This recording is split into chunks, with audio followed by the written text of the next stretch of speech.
tema é esse. Vou contar até 3, você me ajuda? 1, 2, 3, vai. Vamos lá, 1, 2, 3, qual é o tema? Águas cortadas. Versículo de número 1, capítulo de número 3 do livro de Josué. O texto diz que levantou-se, pois, Josué de madrugada, e tendo ele todos os filhos de Israel partido de Sitim, vieram até o Jordão e pousaram ali antes que passassem. Sucedeu que ao fim de 3 dias, quantos dias?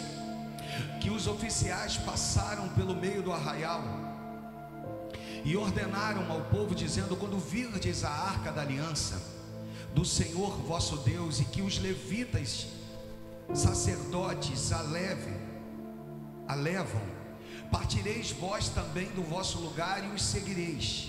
Versículo 4: contudo, que haja distância de cerca de 2.000 côvados entre vós e ela, ou seja, 1.000 metros. Não vos chegueis a ela, para que não conheçais o caminho pelo qual haveis de ir, visto que por tal caminho nunca passastes antes. Disse Josué ao povo: santificai-vos, porque amanhã o Senhor fará maravilhas no meio de vós. E também falou ao sacerdote, dizendo: levai a arca da aliança, passai adiante do povo. Levaram, pois, a arca da aliança e foram andando adiante do povo. Então disse o Senhor a Josué: hoje começarei a engrandecer-te. Isso aqui é lindo demais, irmãos.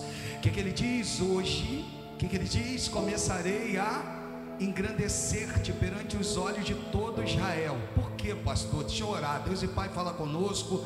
Toma minha vida em tuas mãos, usa-me conforme a tua vontade. É o que eu te peço no nome de Jesus. Levanta uma das mãozinhas para o alto assim, diz: Deus, eu preciso ouvir a tua voz. O texto diz o seguinte: então disse o Senhor a Josué, e eu prego daqui por diante: e tendo os filhos de Israel, perdão, volta lá ao versículo 7, não, 7. Tu, pois, 7, querido, Josué, isso. Então disse o Senhor a Josué: hoje começarei a engrandecer-te perante os olhos de todo Israel, para que saibam que como fui com Moisés, assim serei contigo. O que Deus vai fazer aqui, o que o Senhor vai fazer aqui com Josué é o seguinte: é validar o ministério dele. Por quê? Porque até então as pessoas ainda idolatravam Moisés, até que o Senhor chega e diz assim: olha, Moisés, filho de Num, é morto, ele morreu. Mas ainda assim Moisés foi um cara tão revolucionário que a imagem de Moisés continuava ecoando na mente das pessoas. Ou seja, havia um povo que seguiam a Josué, mas que tinham Moisés como referência. E isso, de uma certa forma, dificultava Josué de lidar com o povo. Por quê? Porque tem um povo que está comigo, mas não acredita em mim. E aí Deus então vira para Josué e diz assim: Josué, hoje eu vou engrandecer-te perante todos os olhos de Israel. Por quê? Porque da mesma forma que fui com Moisés, eu serei contigo. Eu não sei se tem alguém aqui precisando ouvir isso. Eu não sei se chegou aqui alguém tão desmotivado, tão entristecido, que hoje precisa ouvir que Deus hoje, ou a partir de hoje, vai te engrandecer na terra dos viventes. Que Deus hoje trará respostas que você precisa. E esse texto aqui é maravilhoso demais, poderoso demais. Por quê? Porque eles vão sair de Sitim, aproximadamente 16 quilômetros até o Jordão. E essa caminhada é uma caminhada de aproximadamente um dia. Até que parece que eles estão meio que encurralados diante do Jordão. Interessante, pois em Jericó todos acompanhavam a sua trajetória. Aqueles que estavam, os inimigos que estavam em Jericó, de longe eles viam cada passo que o povo de Israel estava dando. Saíram de Sitim, e agora eles estão diante do Jordão. E o que aqui começa a acontecer é o seguinte, irmãos: o povo agora diante do Jordão tem um pensamento: quero ver o que Josué vai fazer agora. Porque com Moisés diante do Mar Vermelho, Deus abriu o Mar Vermelho. E agora? O que Deus vai fazer? Isso mostra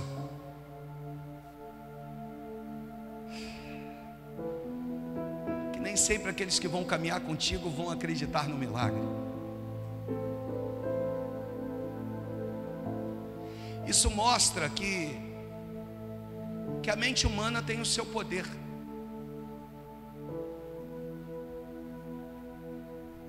Há um pensamento, e o pensamento é o seguinte: eu quero ver agora.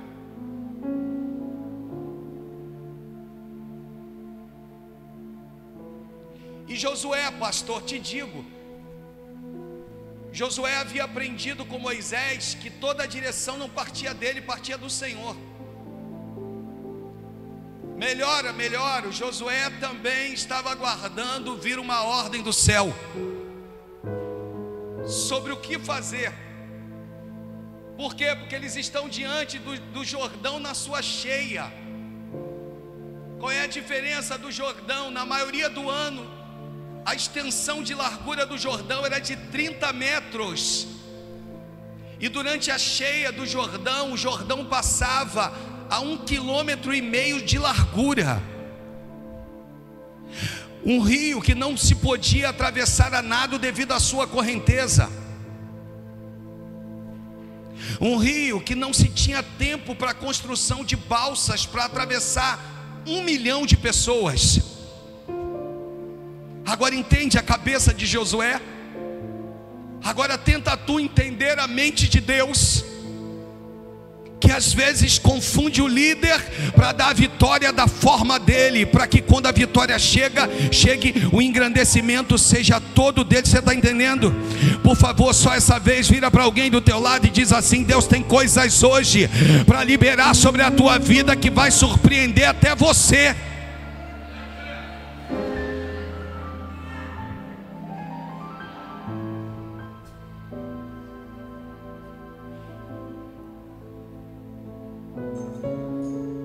Os capítulos 3 e 4, a Arca da Aliança, ou Arca do Senhor, ou Arca, é citado 16 vezes.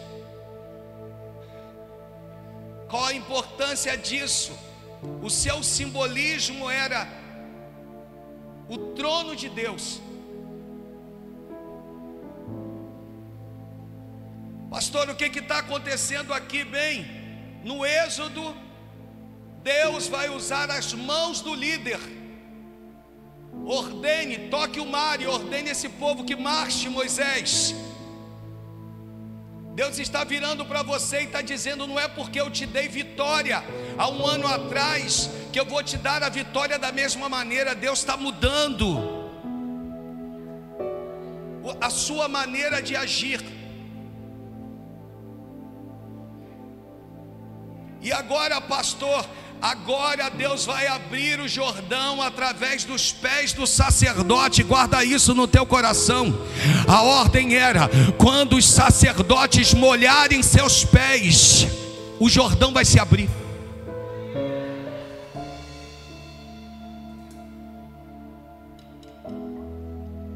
Sacerdote com os pés molhados, tem Jordão aberto para o povo, irmãos. Deixa eu repetir, porque isso aqui é difícil mesmo de entender. Sacerdote com os pés molhados tem Jordão aberto para o povo.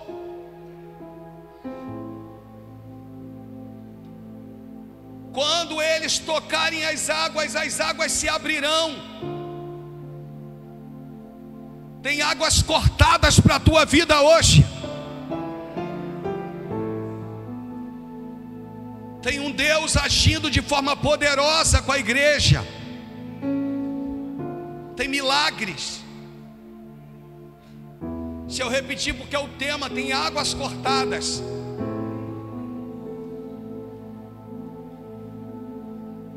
Dessa vez Deus não vai usar o braço da obediência do líder. Deus vai usar os pés dos sacerdotes. O que significa isso?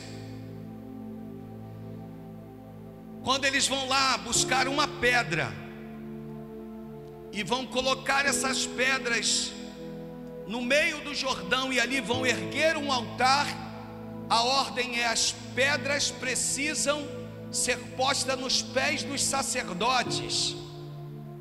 Desculpa, até porque eu nem deveria de te pedir desculpa, porque eu sei que é Deus me usando. Mas como algumas mentes às vezes são fracas demais para entender isso, eu não vim aqui dizer para você nem botar jugo nas tuas costas, mas eu vim te dizer, melhor dizendo, de que ainda existe uma unção, e a unção precisa ser respeitada. O Jordão só se abrirá quando o sacerdote colocar os seus pés sobre as águas. Para quê, pastor? Para que, Lúcia? Porque os pés molhados do sacerdote garante a sequidão do povo que vai passar enxuto. Tem que ter alguém para molhar os pés, irmãos. Tem que ter alguém para pagar um preço. Tem que ter alguém para dizer: Senhor, eis-me aqui, a quem enviarei eu? Isaías vai dizer: eis-me aqui, Senhor. Mas Senhor, eu sou homem de lábios impuros. Não tem problema não, Isaías. Vê aí, observa, porque um serafim vai voar do altar e vai lá pegar uma brasa viva do altar e vai tocar os teus lábios. Aonde havia impureza, vai haver pureza. Aonde havia pecado, vai haver transformação.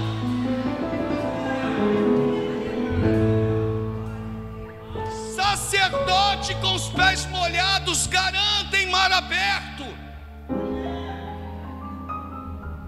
Não mudou, irmãos. Outra coisa que Deus quer trazer: ordene aos sacerdotes que carreguem a arca aonde? Sobre os ombros. Aonde? Deus está dizendo: eu não mudei a maneira de agir. Desde quando eu dei uma ordem lá para Moisés, desde quando eu instituí, a ordem permanece a mesma. Não é com carros de bois, não é levar a arca mesmo que bem intencionado de qualquer maneira. Deus está dizendo: a arca ainda é levada sobre os ombros. Ei, tem peso sim, tem peso. Deus tem me dado isso, eu compartilho com vocês. Tem o peso da santidade. Carregar a arca nos ombros cansa, dói, mas é a única maneira de ver milagres acontecendo. Deus está dizendo que esse tempo é o tempo da busca incessante pela santificação. Até quando, pastor? Até 2025, até findar, até Cristo voltar. Deus está pegando a igreja e está dizendo: a arca ainda é levada sobre os ombros.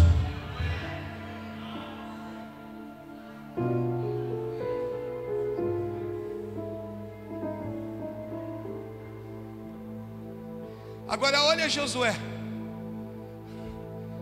Na mente de Josué, depois de atravessar o Jordão, estou eu me adiantando um pouquinho, mas eu volto. Ele imaginou que Ai, ou que as muralhas, ou que a cidade seria vencida através da luta, através da guerra. Espada, escudo, lança, carros, cavalarianos. Na mente dele, ele achou que a guerra seria vencida na luta, mas a guerra foi vencida no grito. Quando o povo deu um grito, as muralhas ruíram. Deus está dizendo para você: ainda há poder nos joelhos que se dobram. Ainda há poder na vida daqueles que oram. Ainda há poder na vida daqueles que se separam. O Espírito Santo te trouxe aqui para te dizer que está com saudade de você. Você que orava incessantemente, buscava incessantemente, você que orava meia-noite, separava dias para orar 3 horas da manhã, você que fazia a oração nona das 3 horas da tarde. Deus está dizendo: sabe por que desandou esse caldo? Sabe por que levedou essa massa? Pastor, levedou a massa por conta, Senhor, do excesso de fermento. Deus está dizendo assim: levedou a massa porque você largou a mão do teu Senhor. Mas essa noite é a noite que tu vai voltar a dar as mãos ao teu Senhor. Essa noite Deus está te trazendo aqui para te dizer: eu quero voltar a caminhar contigo. Eu quero, por isso que está dando errado, por isso que as coisas não estão fluindo. Sabe por quê? Porque nós estamos diante de uma geração que vive por imagem. Ela precisa demonstrar alguma coisa, ela precisa colocar lá um feed, ela precisa colocar um status, ela precisa demonstrar que está bem, quando na verdade está em frangalho. Deus está dizendo: eu te conheço é por dentro, não é por fora não. Eu sei quem tu é, eu sei o que está desandando aí. E o que está desandando é a minha igreja, que deixou de caminhar comigo. Mas avisa a eles que se o meu povo, que se chama pelo meu nome, se humilhar e orar e se converter dos seus maus caminhos, eu ouvirei dos céus.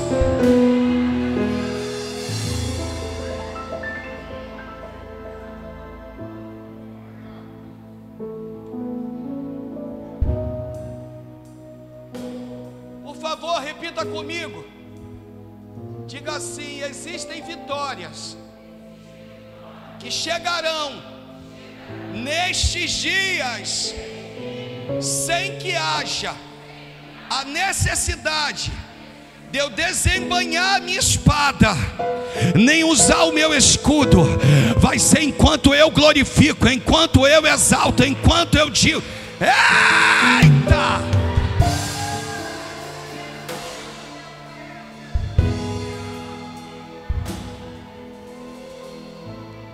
Olha o que diz o texto. Nós estamos no 7. Eu não sei se eu consigo dar essa mensagem toda, mas eu vou prosseguir. Acredito que não.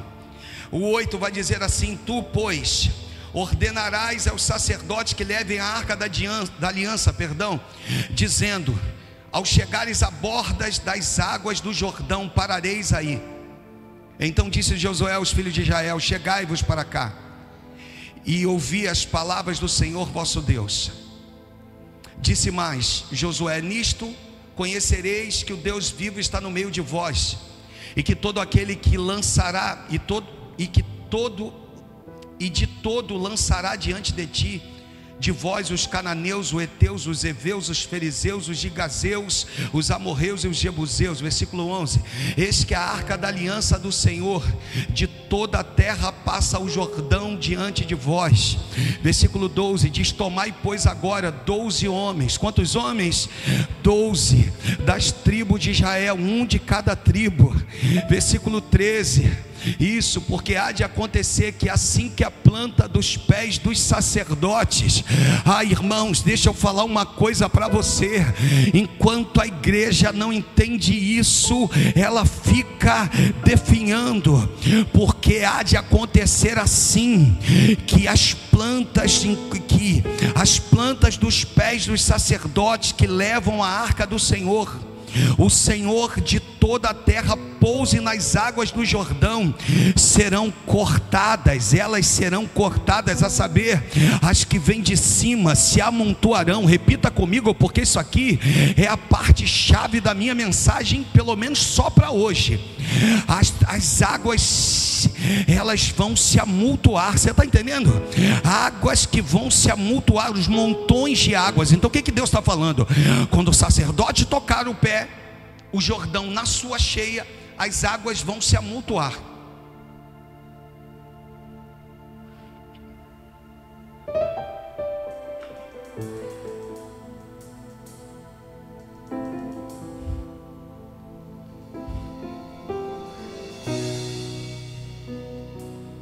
O que significa isso, pastor?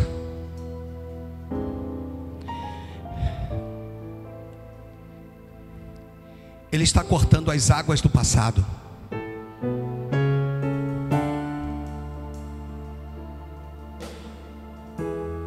Que te impediam de caminhar. O que ele está fazendo? Cleiton, acumulando em montões. Porque ele não mexeu no curso das águas que vinham, ele parou elas. Então tem águas acumulando, tem águas, tem montões de águas. Ele está dizendo assim: eu, Senhor, eu vou cortar as águas. Ei, aquilo que te afligia lá atrás não vai mais te afligir. Aquilo que te tocava lá atrás não vai mais te tocar. Aquilo que te impedia lá atrás não vai mais te impedir. Deus está dizendo: esse tempo é um tempo de novidade. Esse tempo é um tempo em que Deus quer quebrar algumas coisas. Esse tempo é o tempo em que Deus quer se manifestar de uma forma diferente. Então observe as águas sendo juntadas de montão, e de um Deus que vira para a igreja e diz assim: ó como eu faço contigo, ó como eu, ninguém entende, mas olha a forma que eu ajo.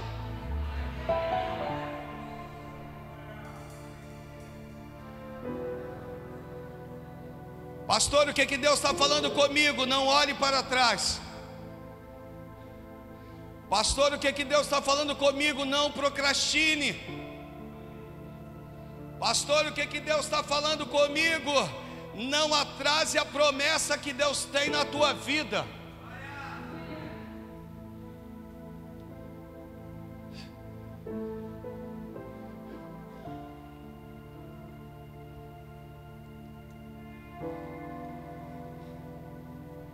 Por quê? Porque você tem autoridade de filho.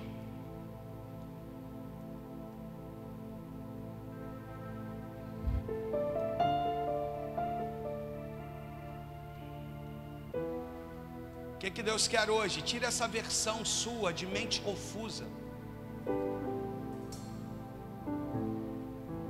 Entenda que você é filho. Você é filha. Eu gosto quando Caleb vira, e aqui um adendo para que eu consiga finalizar a mensagem.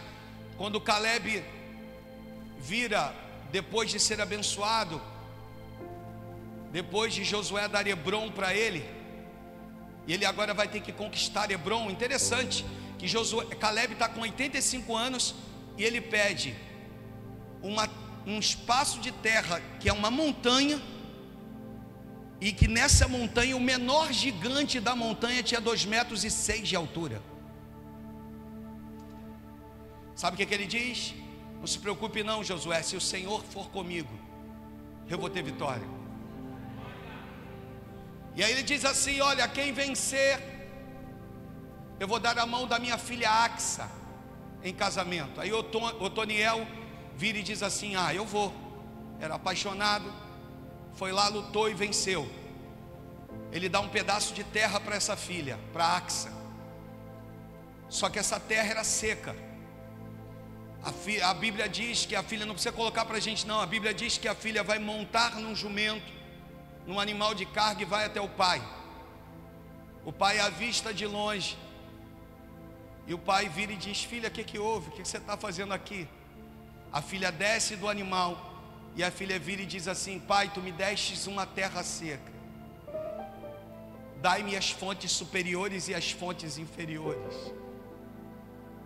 Sabe o que alegra o meu coração? É porque somente quem entende que é filho sabe o direito que possui.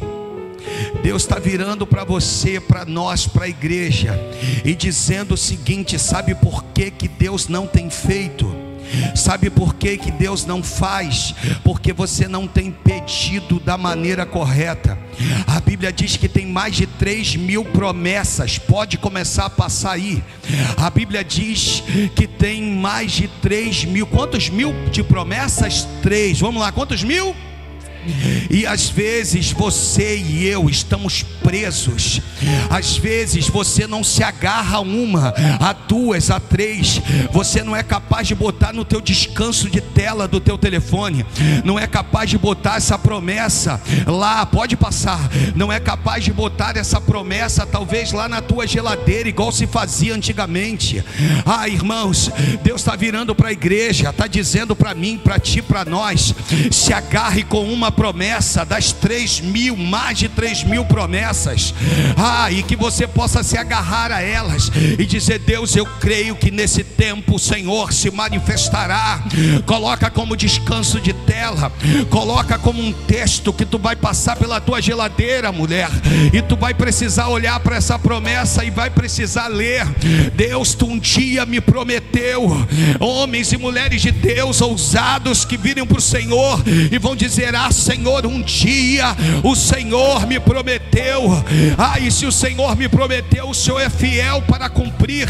Eu não sei aqui, irmãos, dentre essas promessas que a gente separou, qual é a promessa que de repente falha o teu coração. Mas uma coisa Deus está virando para a igreja: se agarre. Olha o que diz Isaías 43:19: eis que faço coisa nova que está saindo à luz, porventura não percebeis? Eis que porei um caminho no deserto e rios no ermo. Deus está virando para a igreja e está dizendo: só está faltando você ativar a tua fé, só está faltando de fato você crer. Porque se você crer nas promessas, quando passares pelas águas eu serei contigo, quando pelos rios eles não te submergirão, quando pelo fogo não te queimarás, nem a chama arderá em ti. Deus está dizendo, pastor Mauro, que precisa haver hoje uma quebra de conceitos antigos, porque se a promessa tem cumprimento, e se foi Ele quem prometeu, Ele vai fazer. A igreja hoje, ela precisa tomar posse disso aqui. Se eu cerrar os céus de modo que não haja chuva, irmãos, se o meu povo que se chama pelo meu nome, Deus está virando para nós e está dizendo: ei, coloca na tela do teu computador, coloca, estudante, na tela do teu notebook, do teu e todas as vezes que você abrir, vai te forçar a ler, vai te forçar a ler, e quando você ler, você vai tomar posse.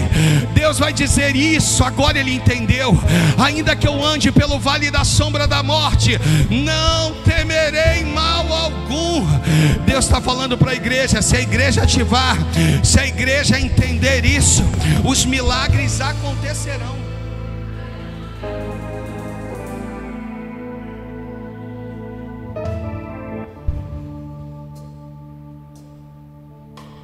Repita comigo, diga assim: as águas foram cortadas.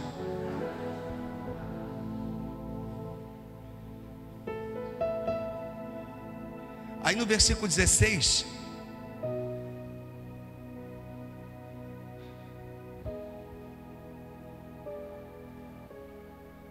o texto diz assim: pararam-se as águas que vinham de cima.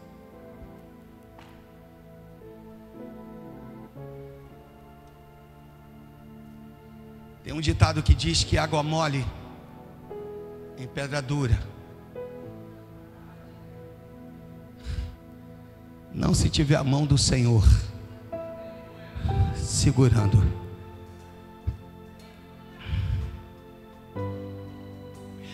O texto diz: pararam-se as águas que vinham de cima, levantaram-se num montão.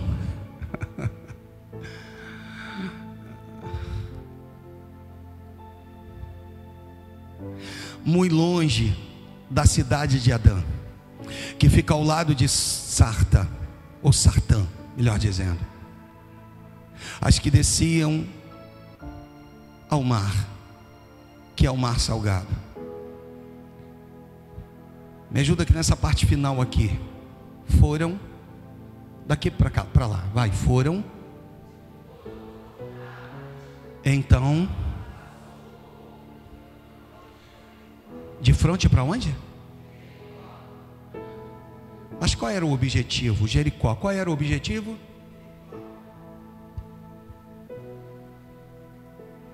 Quando eles atravessam,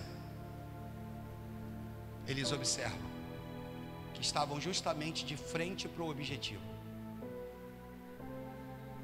O que Deus está falando comigo e contigo? Está mais perto do que você imagina. O que Deus está falando com a igreja? Continue.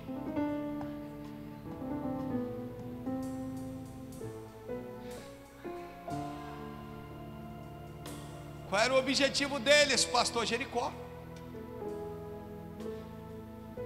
E quando eles começam a atravessar, eles tinham noção do direcionamento, que as águas seriam cortadas? Não. Mas eles atravessam. Quando chegam do outro lado, eles vão observar que eles estão justamente de frente para Jericó.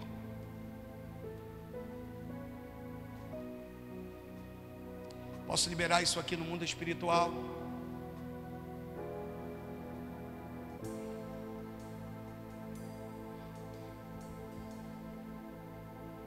Procure estar no caminho certo, da decisão certa. Porque se o caminho for o certo, pastor, como é que eu sei se é o caminho certo ou não? Isaías vai dizer que o Espírito Santo atrás de nós diz: não se desvie nem para a esquerda nem para a direita, permaneça no caminho que é Cristo. O caminho é o certo? Ou de fato você interpretou Provérbios 16 de forma errada?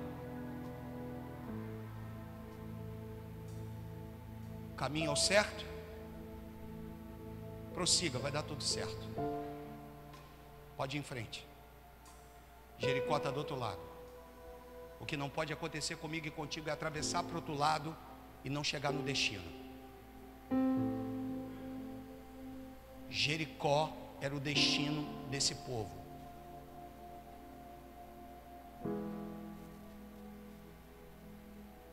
Eu encerro.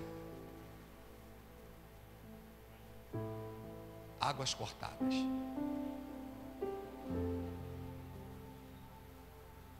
Foram necessárias para te fazer chegar onde eu preciso. Desculpa, eu não sei quantos vão receber isso. Doeu, né? Tem doído. Dói mesmo. Tá bem difícil, pastor, é mesmo. Dói na alma, pastor, dói mesmo. Mas no final é vitória.